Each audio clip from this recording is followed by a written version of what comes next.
Welcome to NTD Newsroom. I'm Don Ma. President Trump with a warning for Minnesota as tensions there rise, and the president unveiling $50 billion in rural healthcare funding. The FBI is investigating who's funding violent ICE protests, why federal officials say they need to follow the money. Venezuelan opposition leader Maria Corina Machado thanking President Trump and outlining future plans. Hear her address to reporters in Washington, D.C. In a rare admission from the Iranian regime, officials say the country's security forces arrested 3,000 people. The regime admits that some of the individuals were taking part in recent protests. With Greenland's strategic role in focus, U.S. lawmakers visit Copenhagen after President Trump again floats the idea of U.S. control.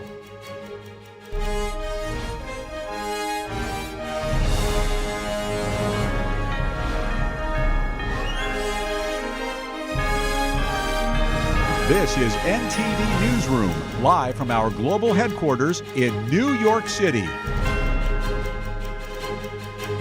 Good afternoon. Thank you for joining us today. President Trump vowing to take care of what he calls agitators and insurrectionists in Minnesota. This comes as he announces billions in funding for rural health care at an East Room roundtable this morning. We now go live to NTD's Washington correspondent at the White House, Mari Otsu. Mari, good afternoon. Don, good afternoon. That's right. President Trump is renewing his vow to crack down on Minnesota, threatening them as tensions there escalate between law enforcement and anti-ICE protesters. He told us just a little while ago when he was departing the South Lawn that he doesn't plan to use the Insurrection Act right now, but that he would use it if it becomes needed. And this morning, President Trump was weighing in on Truth Social, calling those protesting troublemakers, agitators, and insurrectionists, and also saying that they're often, quote, highly paid protesters. He says that when he's forced to act, the Minnesota situation will be called, quote, will be solved, quote, quickly and effectively. This comes as there have now been 2 ICE-involved shootings in 1 week in Minneapolis. The Department of Homeland Security calling both of those acts of self-defense. Minnesota was also on the president's mind this morning when he announced a $50 billion investment in rural health care funding. Take a look. It doesn't always have to be a Minnesota where everything is corrupt, where they have health care centers that nobody shows up and somebody's making millions of dollars, where they have daycare centers where there are no kids. It's a scam. It's a big scam. And I was in Minnesota this week, Mr. President. It's worse than we've heard. But Minnesota, pardon the pun, is just the tip of the iceberg. California is the varsity team when it comes to fraud, waste, and abuse. We're not going to let that happen. We want transparency for this $50 billion investment. We owe it to Capitol Hill. The Rural Health Transformation Program is a major federal initiative delivering $50 billion over 5 years. That's $10 billion each year from 2026 to 2030, with its aim to strengthen rural health care across all 50 states. It's been authorized under the One Big Beautiful Bill Act, signed back in 2025 and administered by CMS. And the program has the goal of empowering individual states to change their rural health delivery, curated to the specific needs of each state through investments in workforce development, prevention programs, and infrastructure upgrades.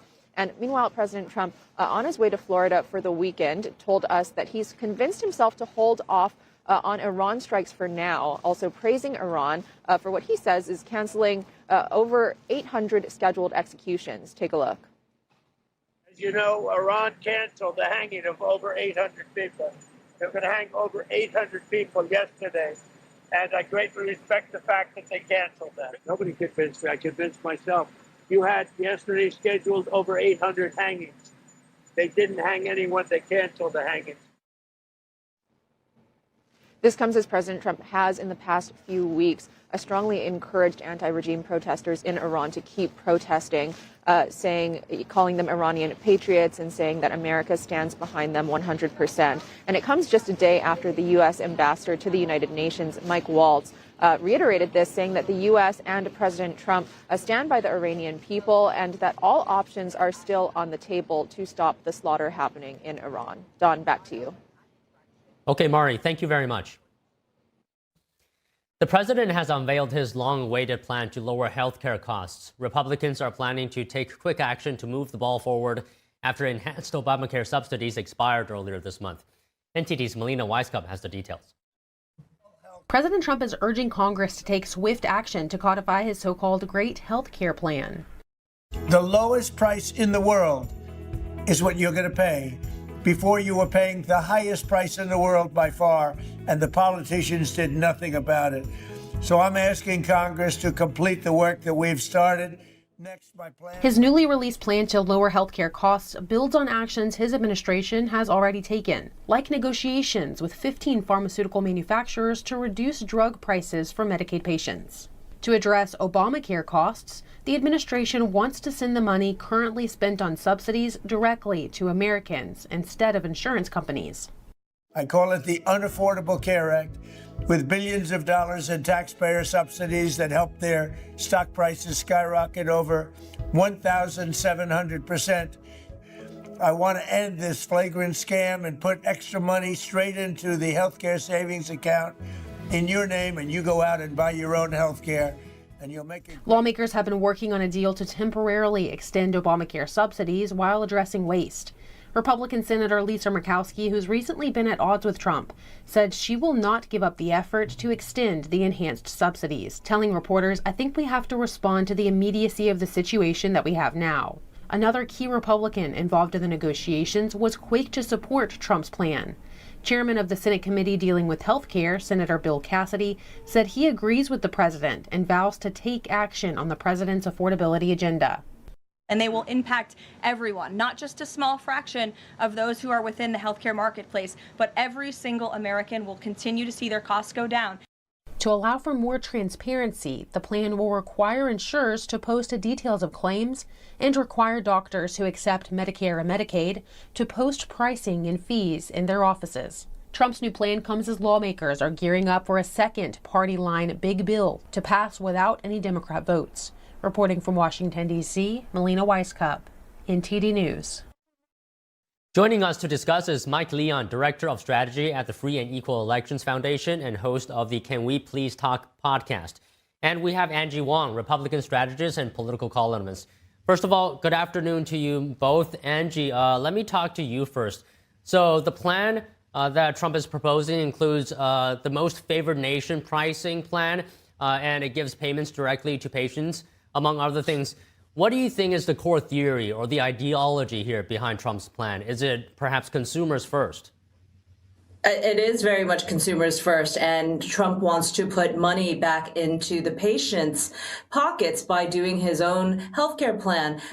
I always thought this was the case anyway, because I wasn't part of the Obamacare insurers, but I didn't realize that we didn't really have all these safeguards that protect patients. So this was a great find to finally realize that we didn't already have this. So President Trump rolled out his great healthcare plan on the very day that families had to either enroll in Obamacare, again, at the much higher premiums, or just go without healthcare coverage whatsoever. So this came a little bit late, in my opinion, and it was only one page, which tells me this is just at the conceptual level at this point. So much so that there was a rare meeting yesterday between President Trump and Chuck Schumer at the Oval Office to discuss this. And Chuck Schumer was asking him if he could help and just get a 3-year extension on ACA subsidies extensions, which I'm sure President Trump does not want to do. All of this signals to me that President Trump and the House Republicans, they do not want Obamacare to exist. They want it to go away. They want to replace it with Trump's new plan that is way better for all Americans and patients. We get to decide now. Okay, Mike, where do you stand on this great health care plan? Do you like it? Do you not like it? Give us your thoughts. Well, first off, good afternoon to see you guys today. Don, I'm a little hurt you didn't come to me first, but ladies first. I get it. I'll end with you, Mike. Thanks. I appreciate that. So, I mean, a mixed bag of emotions, Don, right? Like with healthcare, we've talked about a lot. There's over 55% of people in this country that get healthcare through a W-2 job, right? As opposed to people that are on Medicare and Medicaid, which this would target. So we haven't really covered how we would attack, ones that, insurers that people get through their job, right? So that's number one. Number two is we're unsure, to Angie's point, this is only like a 4 or 5 point bullet point plan, but we really haven't drilled into the details. Like, how much money am I going to get to be able to afford, said insurance plan? I do agree with the parts of making things transparent to the consumer, because if you're going to put money back into the pocket of the folks that are going to be able to shop for insurance, they need to know how much procedures are going to be. The problem is going to be, Don, we're going to see potential markups in that industry. And this is one thing that I think the president and I actually agree on. And I know Mark Cuban has done something about this as well with his company to tackle, the middleman in the pharmaceutical game that's charging outrageous prices and who can actually buy the prescription drugs and whatnot, who can get access to those prescription drugs. So it's a mixed bag, as always, with anything that I read from the president or comes out of the White House. There's a couple of good things in here. There's a couple things that need more detail that we still don't know about. And then there's people that may not be protected, pre-existing conditions, ones that are still on their employer's benefit insurance plans. So there's a lot that's still unknown. I think this needs a little bit more work before it's unveiled fully to the public. Okay, so Angie, what do you think of some of the concerns that Mike raised, like whether people are going to be covered, markups as well? Your thoughts? Yeah, Mike is absolutely right. We all want transparency. I'm surprised that doesn't already exist. Look, what I'm looking at right now, as of today, people's healthcare premiums either went up or they have no coverage if they were already existing Obamacare insured. Americans are now paying $2,000 a month for a family, and that's just the basic bronze plan. That's $27,000 per year out of pocket for a lot of American families. That's just unaffordable. So I have a feeling all this will be done away. Now, what I like about President Trump's proposal, and it is just conceptual, is that he's got Trump RX. You could buy favored nation price drugs directly through the government, which is going to be a lot cheaper for everybody. And also the fact that there's going to be drug price reform, healthcare reform, price transparency, fraud protection. I mean, all of this just sounds really great. But, Mike is right. Congress has to really spell out the finer points. President Trump put out a one-page idea, and I think that's where we can build on it, but they have to do it fast, because I can't imagine families now going without health care insurance for weeks, months going forward. This has to be implemented right away. Now, it's really about our job, which is get the messaging out and say this is a good thing. I don't care if you're right or left. We do need health care insurance for all Americans. How do we do this, and how do we do it fast? Okay, yeah, let's talk about Congress. Mike, how do you think this plan will be received? Yeah, that's a great question, right? There's been a lot of bipartisan compromise on this. I think this is an issue that, Andy and I have talked about before, that people don't want to tackle in 26 if they have to go out on a campaign trail. And, the Republicans have to go out there and say, we haven't done anything. We have outlines of a plan. We have concepts of a plan. We heard that in 24. We heard that all throughout Donald Trump's, entire time in American politics in terms of what he campaigned on. We still don't have anything. And to Angie's point, we have an outline of something, but we still don't have anything. Now, here's one thing I will say about this.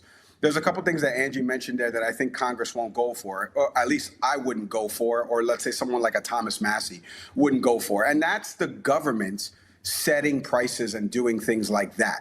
The government is not meant to do that, in my opinion. Again, this may be a libertarian type take, Don, so take it with a grain of salt. Like, what I think the president is trying to do is exert pressure on the people that have the most power and skin in the game. One is, like I mentioned, these pharmaceutical managers, the middlemen in this company. But then it's also the insurance providers and carriers that carry enormous weight in this game. And they're the reason why, let's be honest, a lot of things are unaffordable, and why we have so many millions of Americans that are on medical debt post all of this. Like Angie said, if you either opted into higher premiums or you have no insurance, God forbid something happens to you right now. Case in point, myself, I go outside right now. I don't have current insurance. My kids are covered under a different Florida plan, but I don't have any insurance. I get hit by an air conditioner outside my hotel room right now, Don, I'm going to be screwed. And I'm going to be racking up debt because I'll be one of those millions of Americans that's under medical debt, but I can't afford, like to Angie's point, the $2,100, $2,200 a month it is to cover a family of 4 under an Obamacare plan, whether it be Fidelis. And I don't know if a doctor will take that. I don't know what hospitals will take that and what levels of benefit of coverage come with that. So there's a lot to that. I think there's members of Congress, some that are doctors themselves, Bill Cassidy is an example, that know how important that this is. And I think you're seeing a lot of bipartisan support and swelling to get behind something. It doesn't matter if it's the 47th president or if it's the next president. It's get behind this because millions of Americans are going to be left out in the cold. And we've got an election coming up and we can't afford to let that linger until November.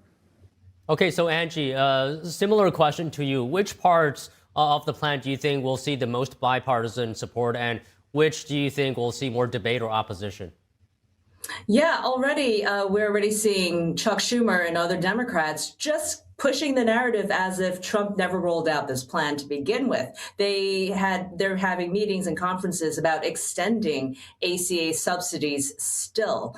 And I think that's where it's going to be really interesting because that is a bipartisan committee that's been put together to talk about an extension of ACA subsidies. But President Trump kind of threw a wrench in all that yesterday by introducing his own plan. So I think now it's just it's going to be a race to whichever one gets more traction. If he can make this really work and if he can really spell it out and congressional members can get on board with his plan, we're going to go with that. I think it makes perfect sense. We want to pay lower drug prices. We don't want to have insurance fraud. We want to have control of our health care for patients. So I think those are all good things. But at the same time, are we going to also then extend ACA just so all Americans can have something during this discussion? Because I can't imagine, even though I'm sure Trump administration wants this happen tomorrow, I don't think it's going to happen even within weeks. I think there's going to be a lot of discussion, a lot of back and forth between the two houses on the Hill. And then it might take months before this actually gets done. So do we extend ACA? I think that is the question on the table right now. Do we extend it by a year? 2 years, or Chuck Schumer wants all 3 years? That is going to be the tough one because me personally, I want to see Trump's great healthcare plan rolled out by the end of the month. But I know that's not going to be realistic. But at the same time, how much room do we give this ACA subsidy extension if that is the only path forward? No idea. Well, Mike, we certainly hope you don't get hit by an air conditioner outside your hotel room. We've been really enjoying your comments on this program. Thank you. Appreciate that. But joking aside, you brought up the midterms in your previous response. Do you think this law will have any bearing on the midterms? Because President Trump recently said during his speech at the Detroit Economic Club that they should win the midterms for most favored nation pricing alone. Your thoughts? Don, I don't agree with that at all. Look, this midterm elections, of what the president said, not of the question you asked me. This midterm elections is going to be a referendum on the ballot. Mike Johnson has already said, even though Trump is not on the ballot, everyone knows that if Democrats win back the House, they're going to start impeachment and they're going to try to impeach Trump in the second term. That's going to, in the second half of his term, that's going to be what Republicans are going to run on, right? So far, it depends on where the economy will be come October / going into November. That will weigh in. This is a huge thing. This is millions of Americans that rely on these two programs, millions of Americans that rely on these subsidies, and an extension of it would, in essence, to Angie's point, admit defeat on this, right? So if Chuck Schumer gets what he wants, now Democrats can take that on the road and say, look, we fought for health care for you. We've got the subsidies extension here. These are the other bad things Donald Trump has done, i.e., invading a country like Venezuela and taking oil, things like that. I not necessarily agree with it. I'm just telling you things that they'll campaign on. And plus, we want to take back control of the House and the Senate. So I think it will have a long tail effect, to Angie's point, and this is why Angie's brought it up several times. You got to get it out the door faster. Bullet points and outlines are things that were discussed in the September debate between Kamala Harris and Donald Trump. Now here we are, my math sucks, Don, 16 months later, and we have, 4 or 5 bullet points, of which some people agree with, but you've got to flush it out a little bit more. So how are you going to flush it out?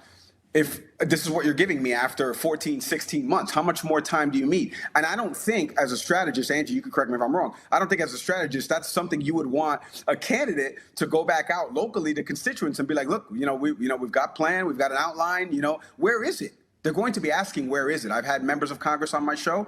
They get yelled at town halls all the time. Where is it? Where is it?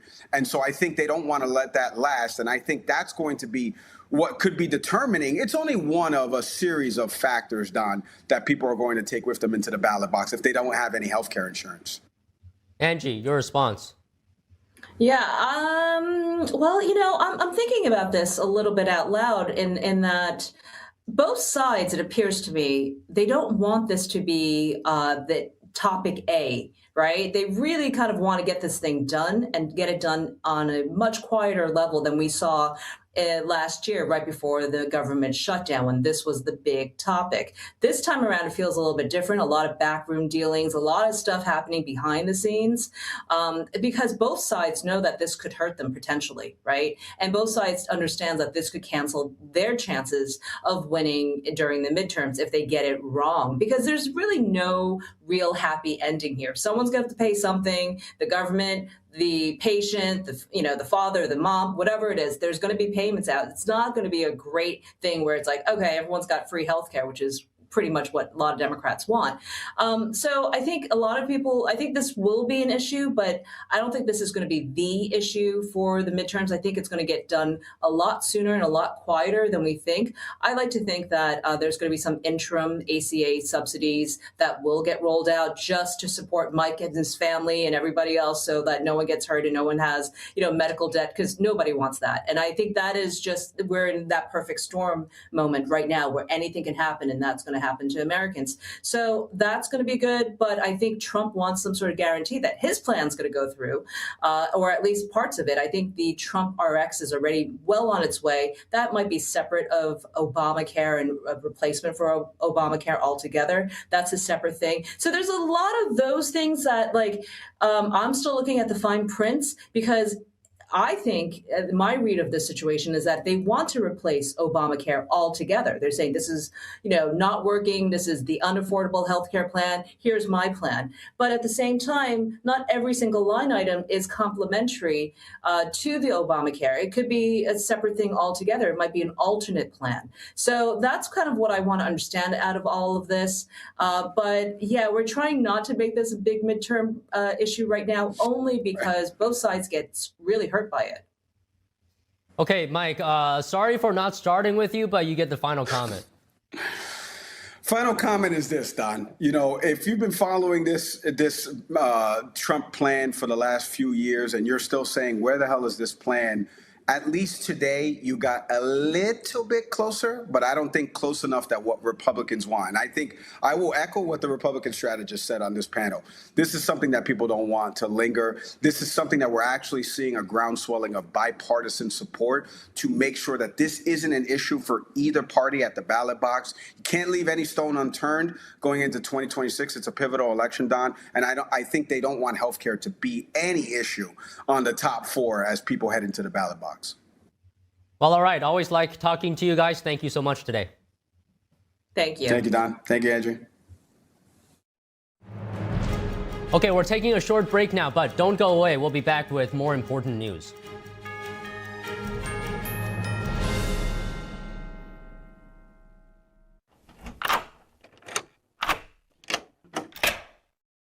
I'm Jonathan Lawson. If you're 50 to 85, please listen closely. The lock I want to talk to you about isn't the one on your door.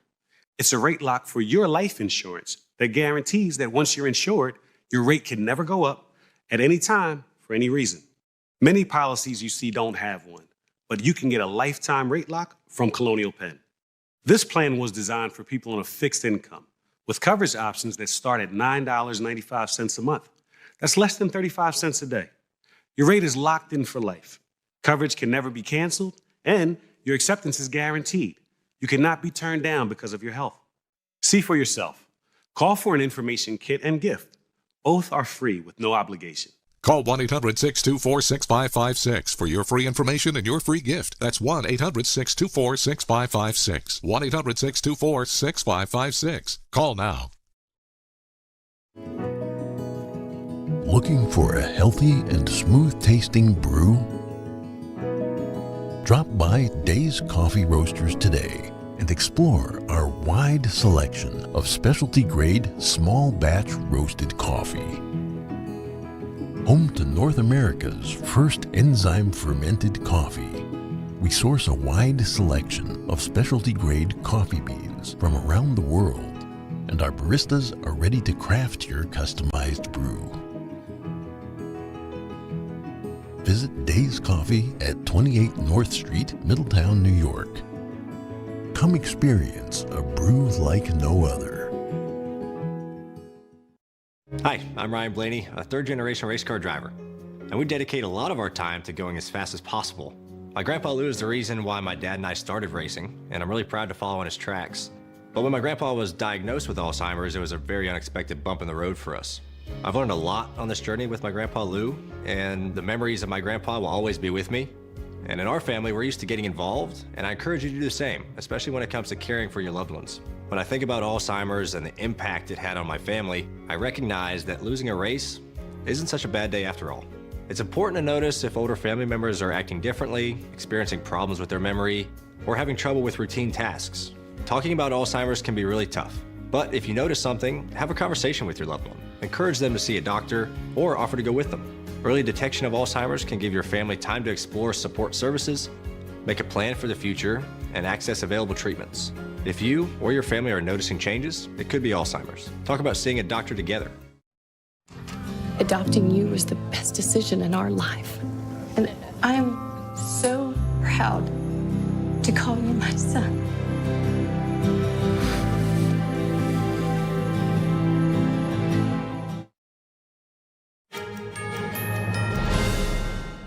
The FBI is now taking a closer look at anti-ICE protests. As protests grow increasingly violent, the Bureau is looking into the funding behind the demonstrations.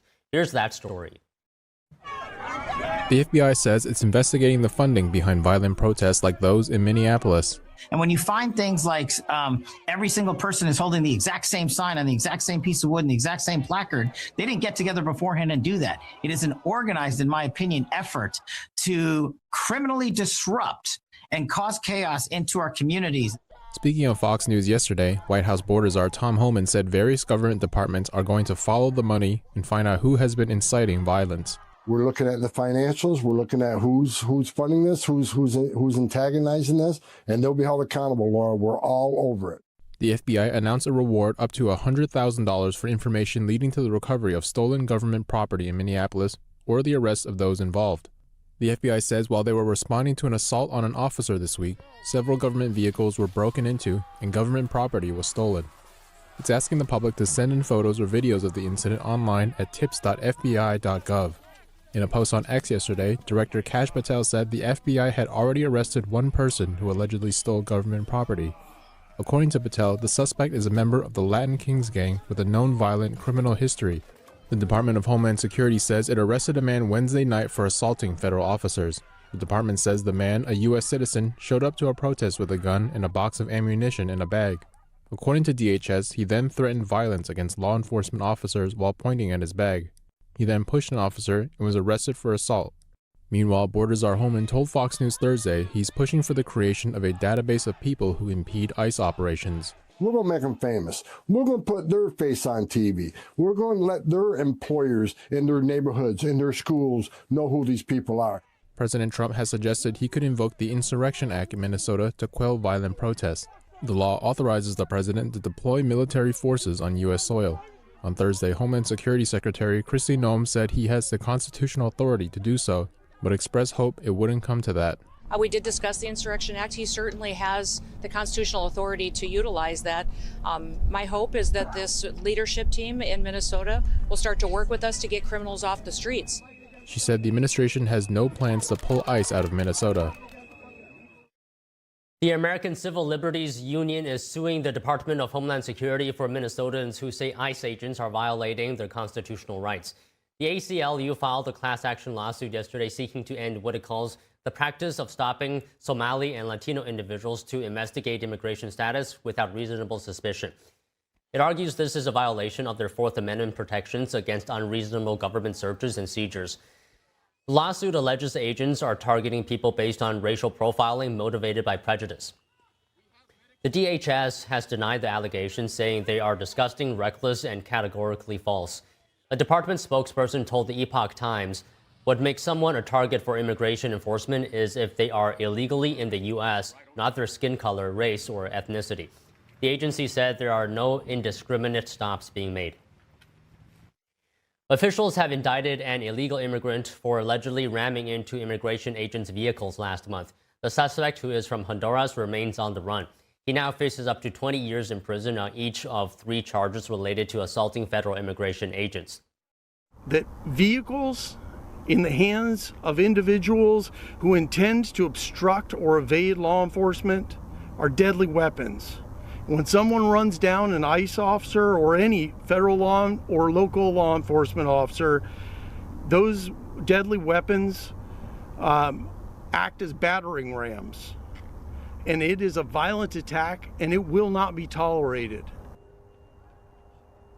The indictment says that federal immigration agents were conducting a traffic stop last month when the man placed his truck in reverse, rammed the federal agent's vehicle behind him, and then rammed a minivan containing 2 agents. Officials say the man took off running, and 3 of the 5 occupants in the vehicle were detained. Meanwhile, Homeland Security says ICE agents have arrested an illegal immigrant from Cuba who allegedly weaponized his vehicle in San Antonio this week. DHS Assistant Secretary for Public Affairs Tricia McLaughlin said yesterday one officer was injured in the vehicle attack. Venezuelan opposition leader Maria Corina Machado gifted President Trump her Gold Nobel Peace Prize medal at the White House. What is the significance of this? More news after this break.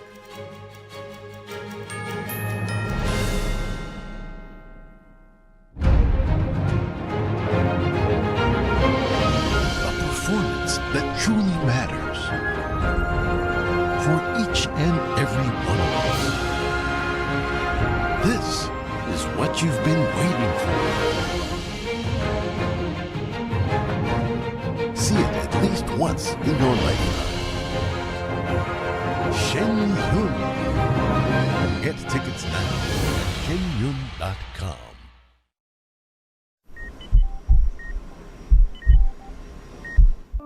I had a pretty normal mom life. Everything was pretty good, and it was a very happy life. And we just had a new baby. And then all of a sudden, within a day or 2, she's on life support and fighting for her life. And I knew something was pretty wrong. A little less than a week after I came home, I couldn't breathe. That's when we decided to go to the hospital. I was given the diagnosis that I had peripartum cardiomyopathy, which is basically a pregnancy-induced heart failure. They told me my only chance was a heart transplant. And the American Heart Association helped make that possible. Their research helped save me. This could not happen without monthly donations from friends like you. Your sustained support helps fund life-saving research that leads to medical breakthroughs, like those that gave Jen a second chance at life. Heart disease is the #1 killer in America, and we urgently need your help to save lives. Go to helpheart.org or call now to become a monthly donor today. Your donation of only $19 a month, just 63 cents a day, will make a difference through prevention, early detection, treatments, and cures that help save lives. I am very thankful for the American Heart Association. I'm grateful for just every day that I get with my children. Please go to helpheart.org or call now with your donation of just $19 a month. Join our community of monthly donors, and you'll get this limited edition t-shirt you can wear to show you're helping save lives. One simple act today can save your life or the life of a loved one. So please, call or go to helpheart.org now to help save lives.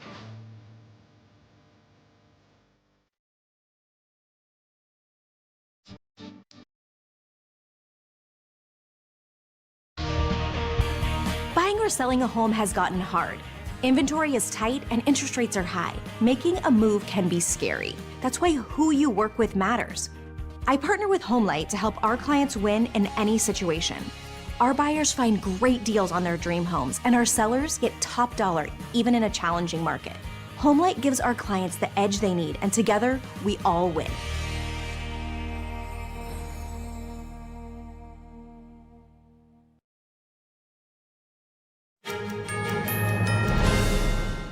Venezuelan opposition leader Maria Corina Machado today thanking President Trump for helping remove Venezuelan dictator Nicolas Maduro and outlining plans ahead. She presented her Nobel Peace Prize to Trump yesterday during the meeting at the White House. As Venezuelans, we are absolutely grateful to President Trump, his team, his administration, and the people of the United States, because it took a lot of courage to do what he did. And he did it, yes, on behalf of the American people, but also because he cares for the people of Venezuela.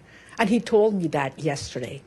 I am profoundly confident that we will have an orderly transition. This is a complex phase we are right now. Some of the dirty work is being done by them. But then the result of a stable transition will be a proud Venezuela who is going to be the best ally the United States has ever had in the Americas.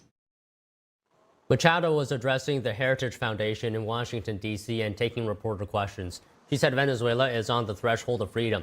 She told her fellow Venezuelans that the country will be free with the support of the American people and President Trump. The opposition leader said she is communicating with the democratically elected president, Edmundo Gonzalez, and they are preparing with their teams to take over the Venezuelan government when the time arrives. So far, it's unclear when the transition will happen. The Trump administration has been cooperating with the remaining elements of the Maduro regime, represented by acting President Delcy Rodriguez. Venezuelan opposition leader Maria Corina Machado gifted President Trump her Gold Nobel Peace Prize medal at the White House yesterday. Joining us to discuss is Marcos Jadquez, editor-in-chief for the Epoch Times Brazil and Latin America correspondent for Epoch Times USA. So good to have you, as always, of course, Marcos. Can you talk to us, because President Trump confirmed in a post on Truth Social that he received the medal, calling it a wonderful gesture. How are you viewing this moment? So it's, of course, very telling. It's also very meaningful. So there's some context to this. Maria Corina Machado also explained that about 200 years ago, the Marquis de Lafayette, which fought in the American Revolutionary War, also gave to Simon Bolivar, which is essentially Venezuela's George Washington, their sort of national hero from their independence. So Marquis de Lafayette, which fought in the American Revolutionary War, gave him a medal with the likeness of George Washington. And she said this was kind of full circle, giving it back to then a descendant, politically speaking, of George Washington at the US presidency.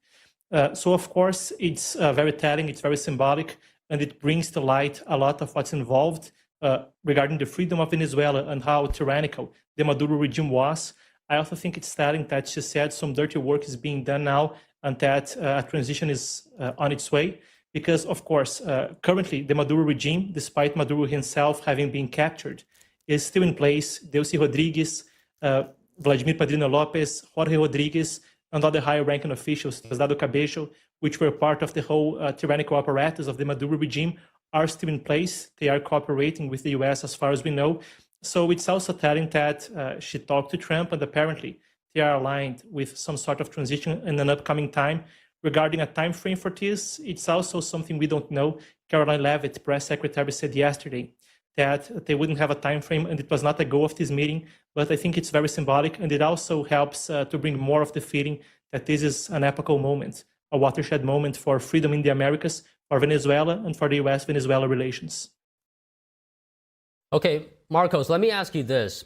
Trump has said Machado doesn't have the internal support and raised doubts about her leading Venezuela, right? But why host her at the White House? Is there going to be a role for her in Venezuela, I wonder?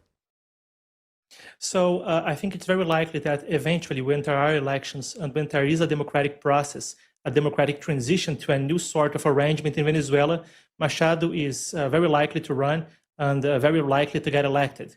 Why would he host her? I mean, she has been a symbol, and a very important one at that, of resistance for the Venezuelan people.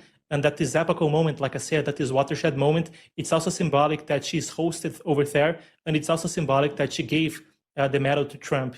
There's a lot of reasons for that, a lot of which are symbolic, a lot of which are practical.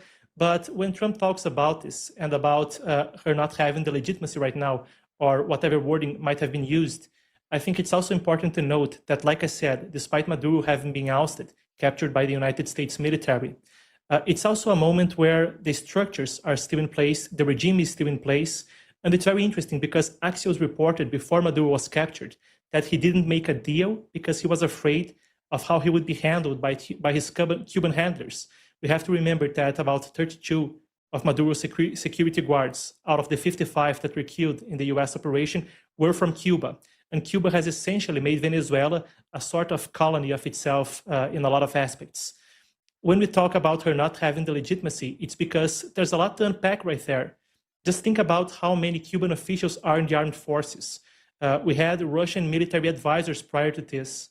If she just went over there and took power, there's a lot of nuance on how hard it would be to steer such a machine with lots of international factors involved, lots of US adversaries involved, lots of Cuban espionage involved.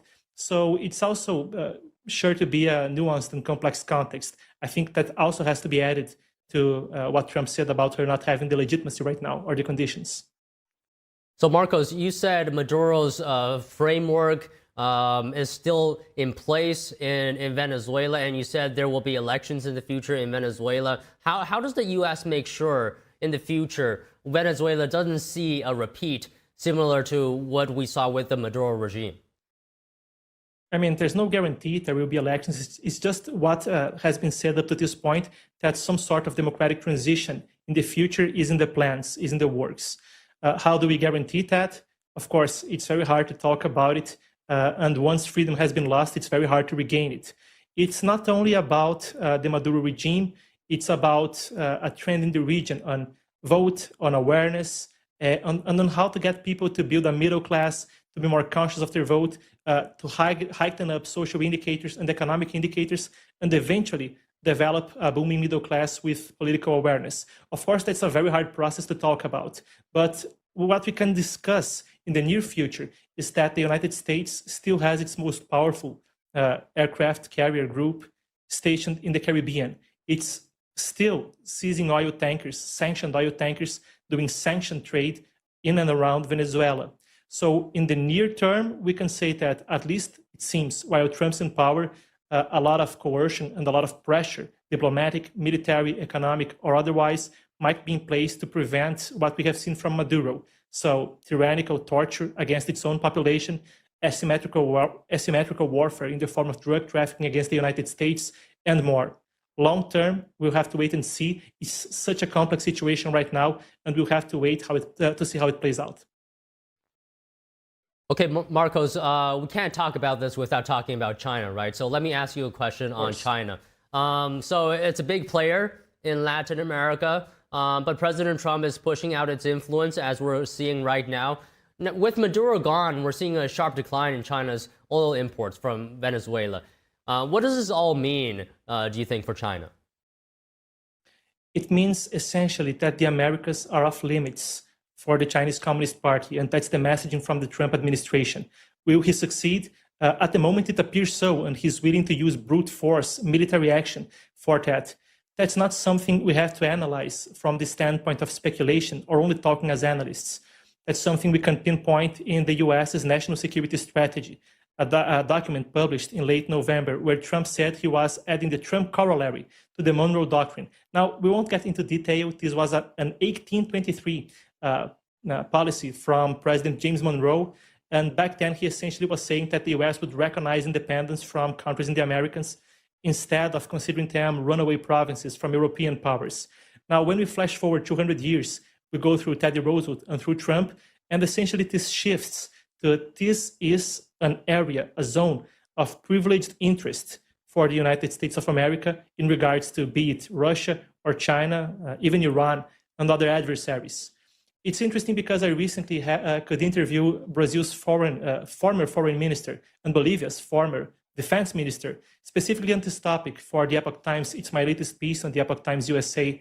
And they were saying that essentially, as the Maduro regime collapses, the bridgehead, the point of action, the center, the hub for what they were doing in Latin America is collapsing, something they spent years grooming and investing in and defending, essentially is falling into pieces in basically what the operation lasted about 3 hours in total. So it also means that essentially there's a message that the US will not let Chinese and Russian interests prosper in the Americas. It's willing to use military force. It not only sends a message through ousting Maduro, but also the message that, hey, we're willing to use force. So I think that's basically the gist of it. And I think it's been very successful at the moment. And the Chinese regime seems to be losing steam in the region, despite its influence still being very deep after 2 decades investing heavily in influence in Latin America. Okay, so you're saying it's losing steam, but does that mean that China still has influence in this region? And if so, how much? Because we still have major players like Cuba and Brazil. So the Chinese influence still runs very deep from 2004. In and around the time China was entering the World Trade Organization and securing a lot of deals with countries in the region, we have seen most countries in the region, maybe except Mexico, Colombia, and Paraguay, maybe a few others. Other than those, every single country in the region has China as their largest trading partner. There's a research institution on William and Mary University called Aid Data. It's a research lab, and they have analyzed hundreds of Chinese loan contracts. Right, so what they have found out is that they have unusual clauses of secrecy, but also, most importantly, that would allow them to influence both the internal and external policies, so foreign policy and domestic policy of the debtor countries. When we see a case like what we have in Argentina, where essentially the PLA, the People's Liberation Army, the Chinese army runs a space base, of course, that's concerning. But it's even more concerning because there's nothing the Argentine government can do about it without restructuring its whole debt, all of it, to China. We have seen things that are similar, clauses that are similar on loan deals happening in Ecuador. We have seen that, of course, to a huge extent in Venezuela, where it's over 40 billion, and the terms are very similar. Sometimes those loans are paid out in oil. It's what we call debt trap diplomacy. Other than that, we have seen China illegally fishing in the region, in Ecuador, in the Galapagos Island, for instance. In 2016, there was an incident in Argentina where a Chinese fishing ship was downed by the Argentine Navy, especially on those grounds. We can talk telecom, where Huawei and ZTE, companies that are considered by the United States as national security threats, basically run most of Latin America's telecommunications. I could go on, but it still runs very deep. As I said, this is a watershed moment, a tipping point for this sort of Chinese presence in the region, in my analysis, and also in the analysis of some foreign ministers and experts I have interviewed recently for this subject. So we'll have to wait and see, but there you have basically the general panorama, basically the general gist of what the Chinese presence is about in the region. It still runs very deep. Well, really appreciate your analysis today, Marcos. Thank you so much. Thank you for having me. Crown Prince of Iran, Reza Pahlavi, said more than 12,000 protesters have been killed in Iran by the Islamic regime. He has spent his entire life working to end the repression in Iran and restore human rights. Our Washington correspondent, Luis Eduardo Martinez, has more. Reza Pahlavi, the Crown Prince of Iran, told reporters here at the National Press Club in Washington, D.C., that he is ready to lead his country through a transition to democratic rule. I am uniquely positioned to ensure a stable transition. That's not my opinion. That's the verdict delivered loudly and clearly by the people in the face of bullets. Large sections of the army and security forces have already refused to participate in the killing of civilians. They have whispered their loyalty to me. Pahlavi, the son of the last Shah of Iran, believes that the Islamic regime in Iran is not the legitimate government of the country, but an occupying force. Using foreign terrorists, Hezbollah fighters, Iraqi militias, and other mercenaries to slaughter the Iranian people. This is no longer mere repression. This is foreign occupation wearing clerical robes. Pahlavi has called on the international community to take decisive action to bring the Islamic regime to an end, and he made it clear that no boots on the ground would be needed. Protect the Iranian people by degrading the regime's repressive capacity, including targeting the Islamic Revolutionary Guard leadership and its command and control infrastructure, deliver and sustain maximum economic pressure on the regime, block their assets worldwide, target and dismantle their fleet of ghost tankers. President Trump has promised the Iranian people that help is on its way. The USS Lincoln, an aircraft carrier, has now been repositioned to the area of operation of Central Command in the Middle East.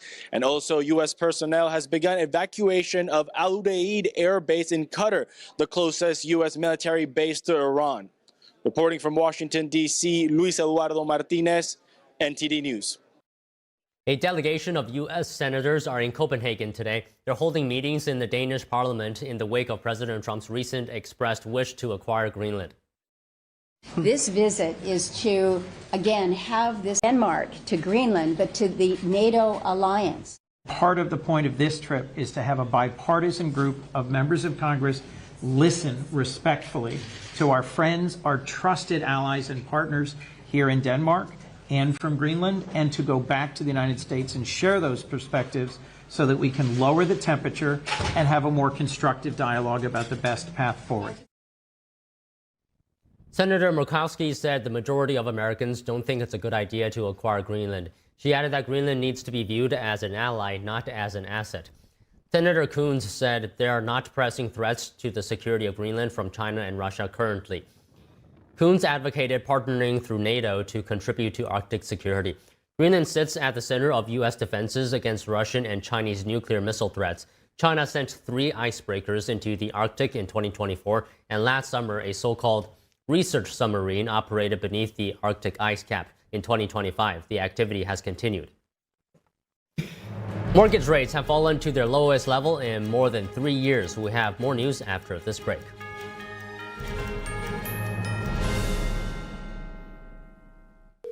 I can't get a hold of my mom. I'm sure it's nothing. I've called her 5 times. I'm sure she's fine. Is Grandma okay? Help! I've fallen and I can't get up. Don't worry, ma'am. We're sending help right now. Hello? Hello, this is Life Alert. Your mother had an emergency, and we dispatched paramedics to her home. Oh my gosh, what happened? She had a fall, but don't worry. She is safe, and the paramedics are helping her right now. Thank you. Life Alert saves a life every 11 minutes. With one simple touch of a button, Life Alert sends help immediately. Whether it's to report a fall, a medical emergency, or an intruder, Life Alert sends first responders fast. For a free brochure, call 800-382-9846. 800-382-9846. That's 800-382-9846. So at the age of 5, I was sexually molested. I had my first child at the age of 15 and became homeless at the age of 16. The scariest part about not having a place to live was having a child and not having a place to live and not knowing where our meal was going to come from and where we're going to sleep. To be homeless as a teen, I didn't ask for that.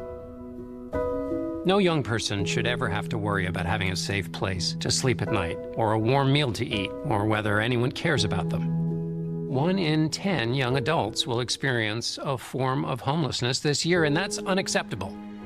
But the good news is there is an organization making a big difference, Covenant House. Call or go online now. For a gift of only $19 a month, just 63 cents a day, you can provide hot meals, safe shelter, medical care, and love to more than 2,000 young people who sleep at a Covenant House every night. For over 50 years, Covenant House has been helping youth in crisis.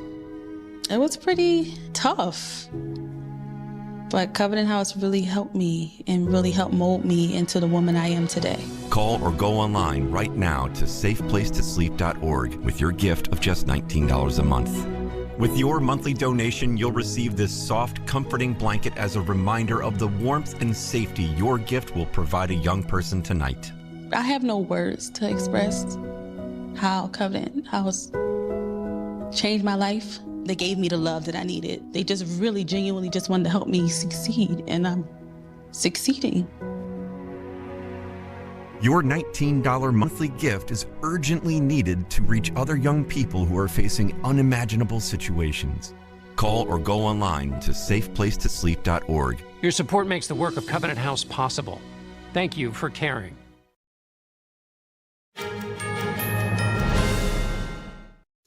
Mortgage rates have fallen to their lowest level in more than 3 years. According to Freddie Mac, a government-sponsored enterprise that buys mortgages from lenders, the average 30-year fixed mortgage rate was 6.0% for the week ending January 15th. The last time home borrowing rates were this low was September 2022. Earlier this month, President Trump called for the purchase of $200 billion in mortgage bonds to try to push borrowing costs lower. In addition, there are signs the so-called lock-in effect has started to ease. For years, homeowners have been reluctant to sell and give up their ultra-low mortgage rates secured early in the pandemic.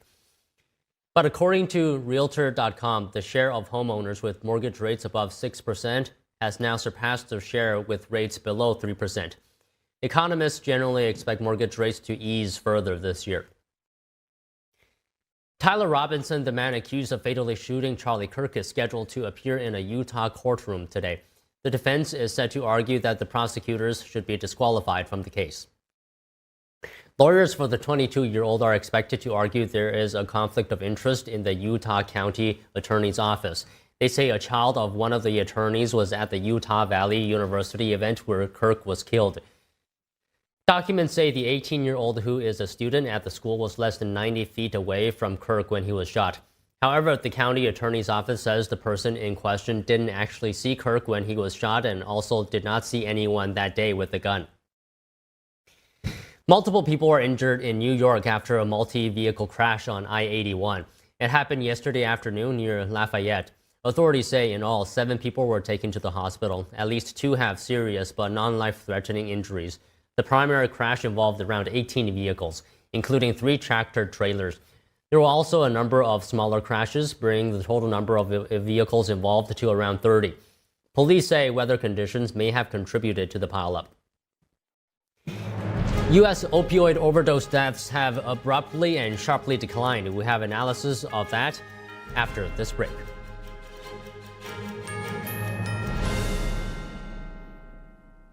Hi, I'm Susan Lucci.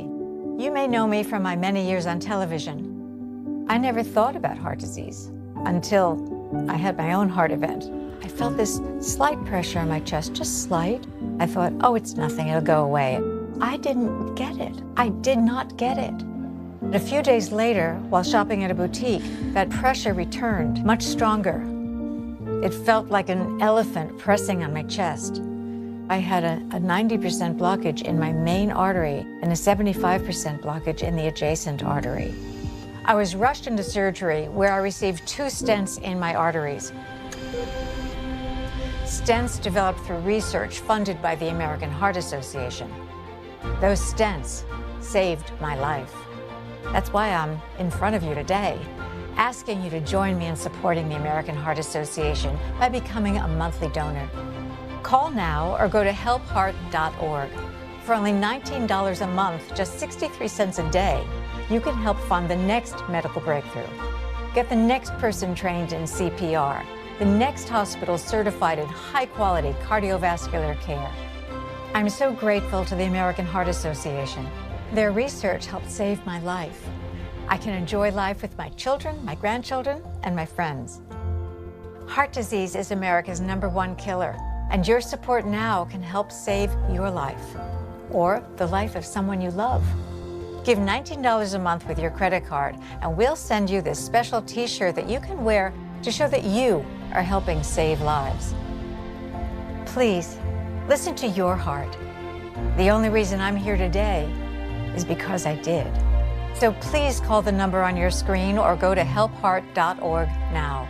Join me as a monthly donor today and help save even more lives. Thank you.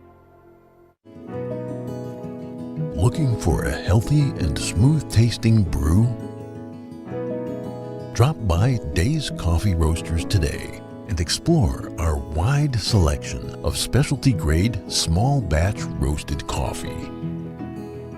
Home to North America's first enzyme-fermented coffee. We source a wide selection of specialty-grade coffee beans from around the world, and our baristas are ready to craft your customized brew. Visit Days Coffee at 28 North Street, Middletown, New York. Come experience a brew like no other.